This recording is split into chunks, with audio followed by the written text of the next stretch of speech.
Pegada de vaqueiro, ô Max sanfoneiro, bora minha banda.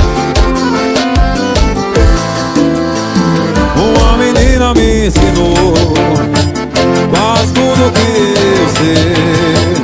Era quase escravidão, mas ela me tratava como um rei.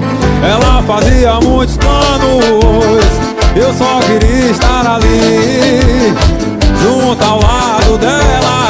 Eu não tinha onde ir, mas egoísta que eu sou, esqueci de ajudar a ela como ela me ajudou. Então quis separar, ela também tava perdida, e por isso se agarrava a mim também. Tinha nada a oferecer, eu não tinha mais ninguém. Eu dizia ainda é cedo, cedo, cedo, cedo. Ai, oh, eu dizia ainda é cedo, cedo. E eu dizia ainda é cedo, cedo, cedo. Oh, e eu dizia ainda é cedo, cedo. Pegada de vaqueiro, oi Max sanfoneiro, bora boi no chão, meu compadre Rafael.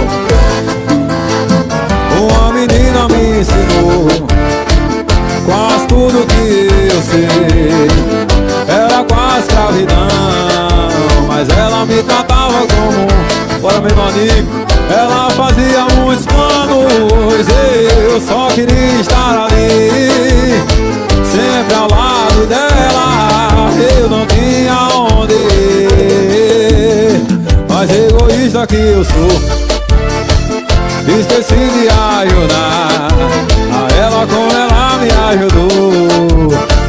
Então quis separar, ela também tava perdida, e por isso se agarrava a mim também. Eu me agarrava a ela porque eu não tinha mais ninguém. E eu dizia ainda é cedo, cedo. Ai, oi. Oh, eu dizia ainda é cedo, cedo.